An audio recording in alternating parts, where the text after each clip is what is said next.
ito yung 5 volts at ito yung 3.3 at saka ito yung 1.5 para baka mapahiya naman tayo nito. So check natin, katutok tayo. Ayun, meron na siyang 5 volts tumpak. 5.1 volts. So ito talaga yung 5 volts niya. So dito tayo sa kanyang 3.3. 3.3. Ayun, meron na siyang 3.3. Tapos dito tayo sa 1.5. Kung tama ba tayo? 1.5. Ayun, swaktong-swakto nga. Yo, what's up sa yung lahat mga katek, no? Welcome back sa ating channel sa may bagong video tayo. Pasensya na ba yung mga katek kung wala tayong shoutout sa mga sa last video natin. Kasi masakit kasi yung lalamunan natin eh. Yung sakit pag nagsalita, no? Kaya ngayon, babawi tayo sa mga kaibigan natin na pa-shoutout sa mga previous video natin, no? Shoutout muna kay Tristan Cals from Bacoor, Cavite, DC Electronics. Shoutout sa'yo, bro. Nicole Mark Abaned from Cebu City. Shoutout. Rampage DIY Moto TV, isang vlogger dito, no? Bagong subscriber din natin. Salamat sa iyo, yun. Supportahan natin to. Shoutout din kay Redwall Electronics, kaibigan kong tech vlogger, no? Supportahan natin. Astillero Electronics Repair, sa tech vlogger din. Supportahan natin to. Shoutout din kay Sam Nairi TV. Shoutout sa iyo, bro. At sa kaibigan tech vlogger din na si Jojo Tech. Shoutout sa iyo, master. Supportahan natin. And shoutout din kay Angelito Villena from Saria, Quezon, Lucena City. Shoutout. Shoutout din kay Mau and Sons Electronics from Emmanuel Senior Lampa. Shoutout sa inyong dalawa. And shoutout din sa kaibigan na si Ramel Rosel, no? Ramel Tech from Medina, Osamis Oriental, no? At sa mga kaibigan natin, mga tech vlogger at grupo natin, mga electronics technician, no? Shoutout na lang sa inyong lahat mga master and samahan nyo at simulan natin to. So ayan, magandang araw ulit sa lahat mga paps, no? May gagawin tayo isang debunk na 40 inches smart TV. So yung model nito, pakita muna natin yung model. So ito yung kanyang model. Ayan, 40 UHB 200. Ayan. So yung naging problema nito ay wala siyang standby, totally dead set, walang power yung unit natin.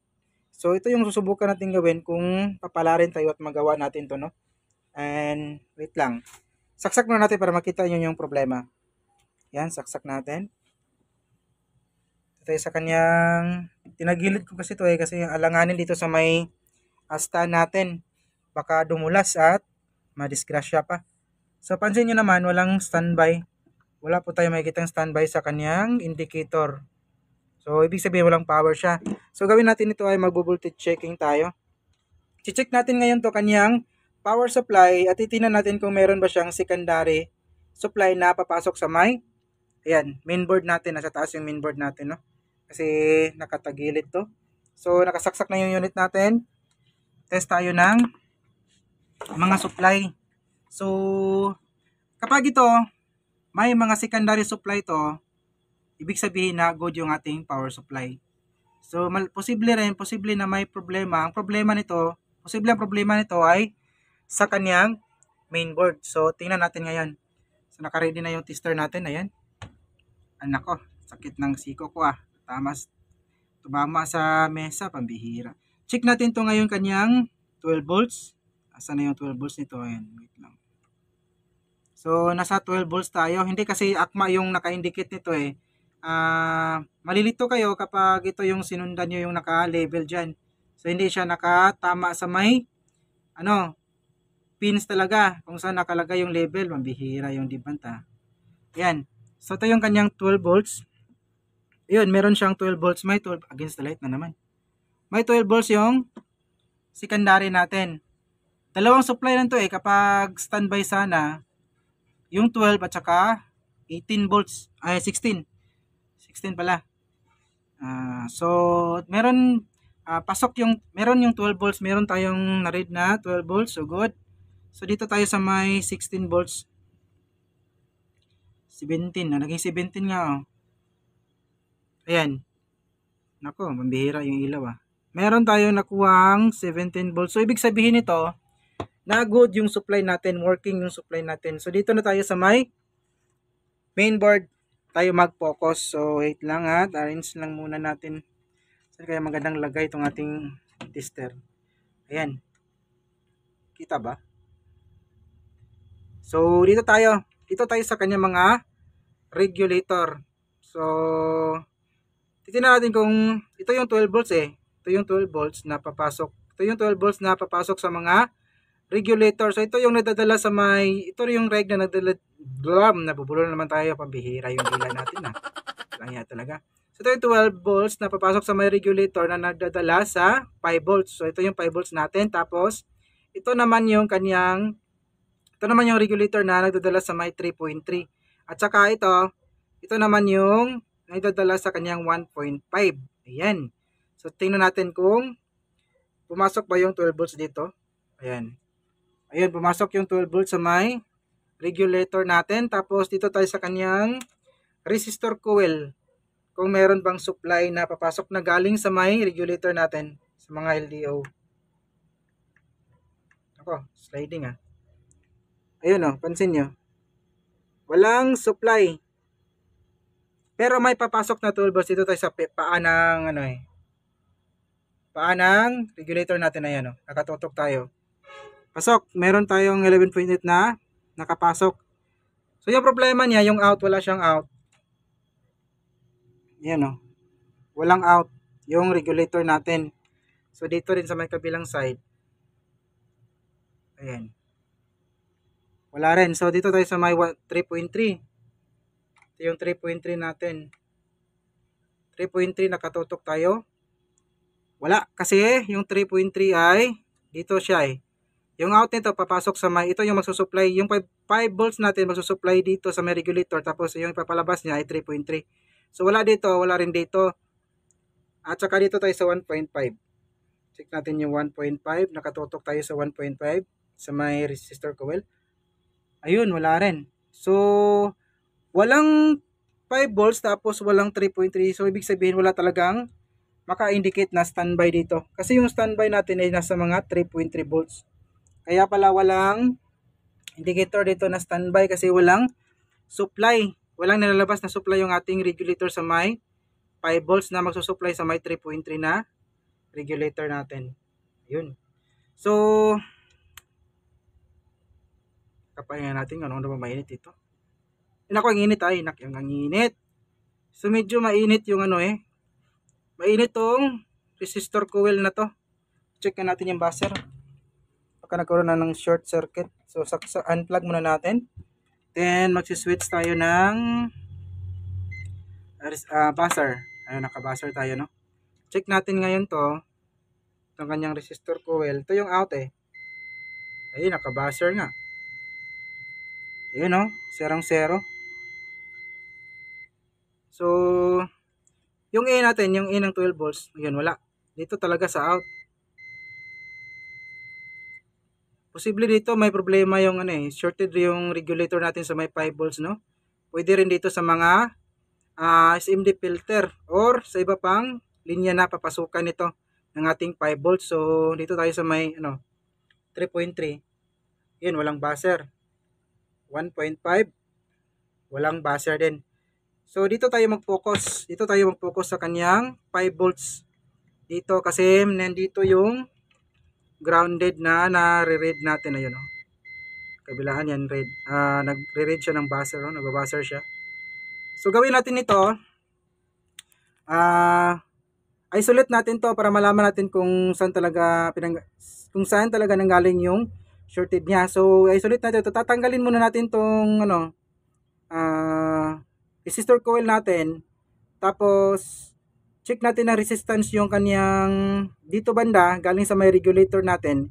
Kapag okay to, walang buzzer, malamang sa kanyang linya na papasokan ng supply ng ating 5 volts. So safe na po yung ating regulator. So doon na tayo magpo-focus sa kanyang papalabas na supply, yung pagsusuplayan ng ating 5 volts.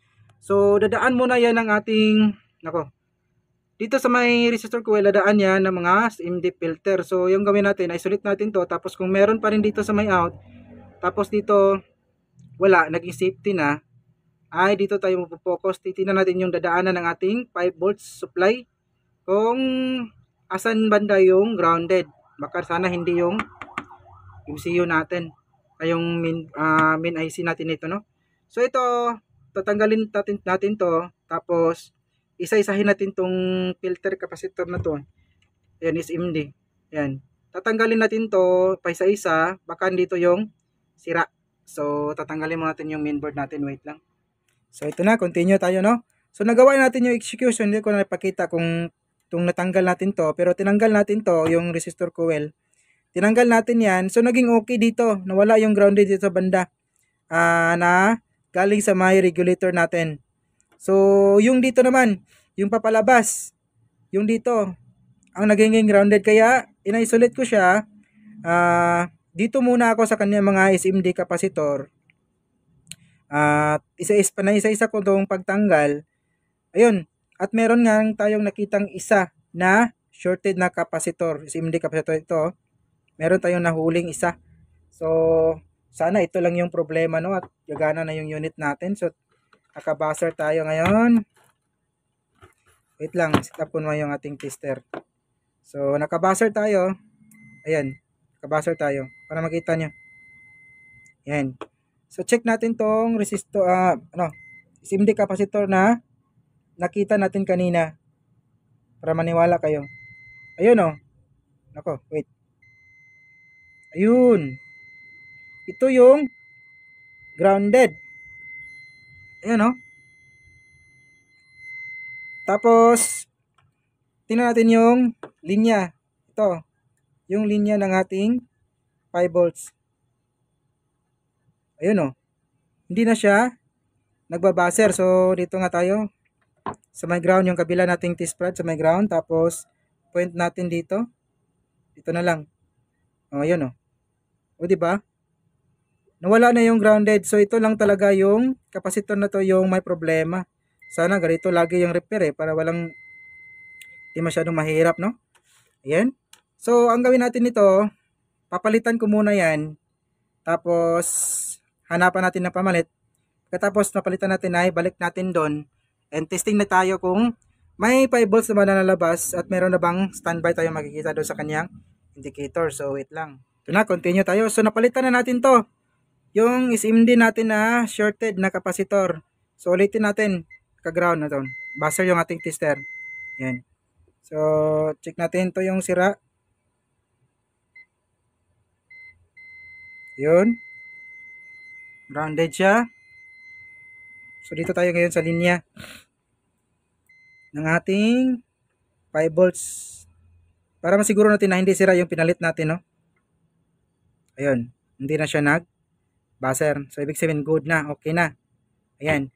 So, bago ko pala siya tinanggal, syempre nilagyan natin ng paste para suwabe yung ating pagtanggal at pagbalik ng ating ipapalit na parts. Ayan.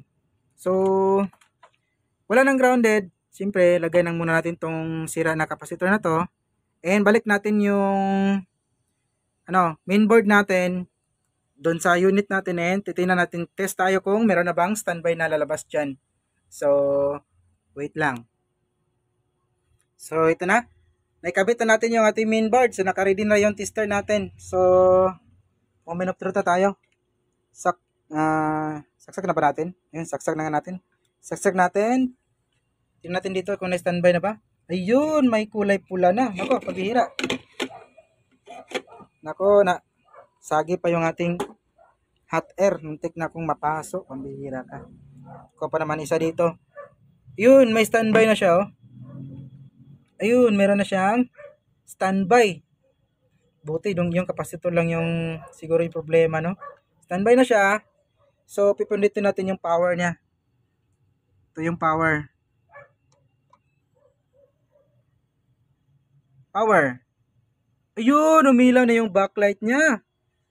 Ito sa may mirror nga. Ay nako, lumabas na po yung kanyang smart TV. Success. Buti, yun lang yung problema, no? So, voltage checking tayo. Kung tama ba yung sinasabi natin na ito yung wait.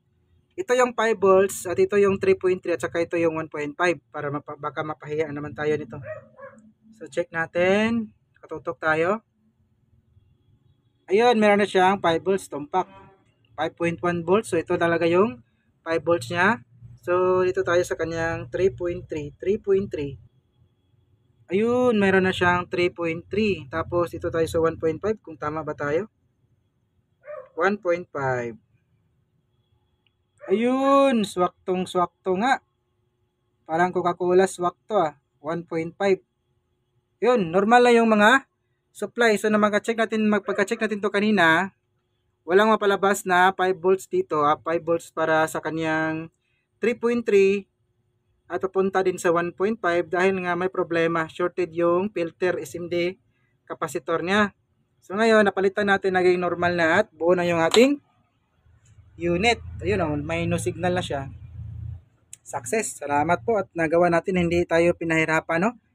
Lagyan lang muna natin to ng source ng DVD para clear yung ating video. Makita natin kung walang problema ba sa kanyang display, sa kanyang panel. So wait lang.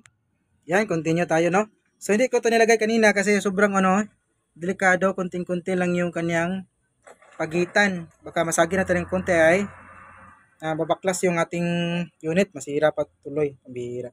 So kaya tinagilid ko siya kanina. Ito na, may source na tayo ng DVD. And dito tayo sa my screen. Ayun. Walang problema naman yung kanyang panel. Goods na goods yung kanyang panel, oh. Walang problema. Ayan. So normal na. Sanay hanggang dito lang yung video natin, no. Maraming salamat sa mga natsagaw nanood. Kung bago ka pa lang sa akin channel, huwag kalimutan mag-like, mag-comment at mag-subscribe. May God be with us always, and this is your service Ryan Closetek. Peace out.